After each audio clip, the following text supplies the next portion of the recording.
Hey, New Wine, just wanted to check in, let you know that just like you, I am sheltering in place for the sake of stopping the spread of COVID-19 slash coronavirus. And I'm at the place where I think it's really important because we want to move beyond this chapter of our life as soon as possible. A couple things I want to do real quick is I'd like to give special thanks to a couple people, give you a couple of announcements, and just tease out Sunday's sermon.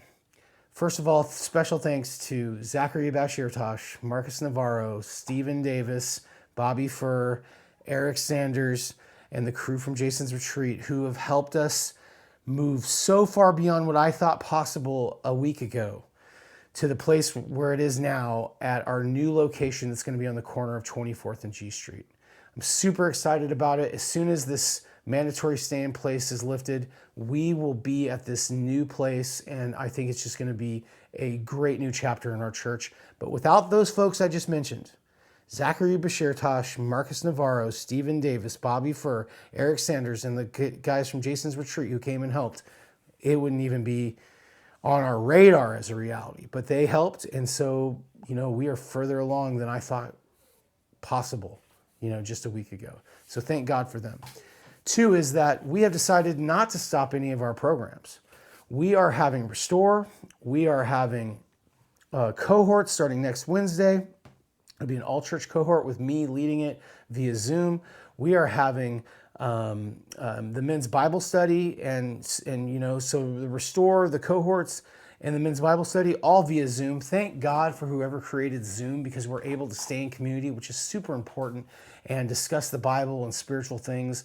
I mean, that is just a great thing. In fact, the only thing that we have stopped, which is an important thing, is Restoration Wednesday because it really violates the social distancing, 6 feet, sort of thing. And it really puts a lot of our workers and the folks that we're working with and the vulnerable people, who we go home to at the end of the day at risk. And so we've decided to just push pause on that until we know how things are going to pan out or if the curve gets flattened. And so we've pushed pause on that for a while.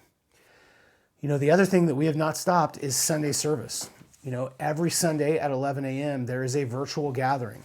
And I got to be honest, most of the people I know who watched this last Sunday were watching it together at the same time. I was getting texts from several families and people who were watching it at the same exact time.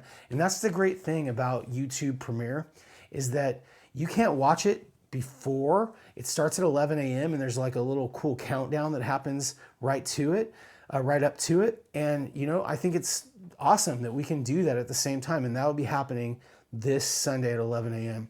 And the last thing I want to do is kind of tease out what I'm going to talk about at 11 a.m. In my career as a pastor, one of the questions that I most frequently get asked is, how do you pray? When people ask that, they're not really asking me for the mechanics of prayer, although that is part of the question.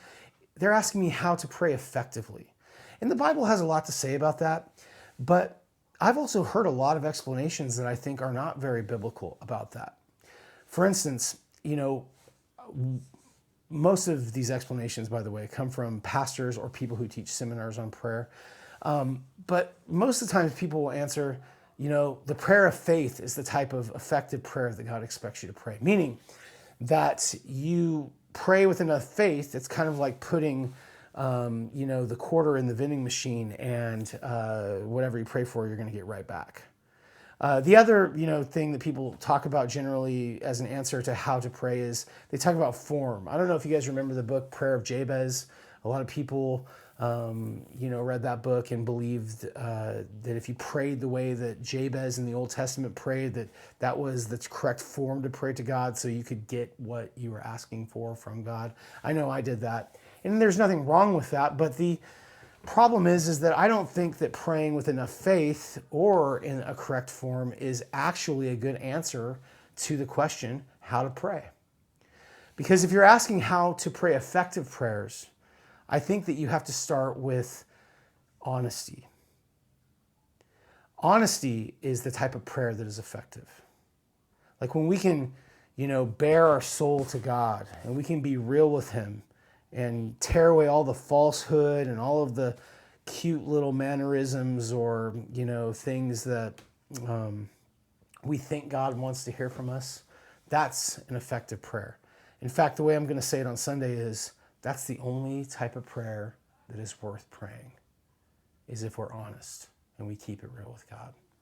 I hope you tune in. I hope you take advantage of all the programs that we are offering this week and throughout this, time where we are voluntarily quarantined into our homes. I love you. I'm here for you. If you need anything, please reach out because we're in this together.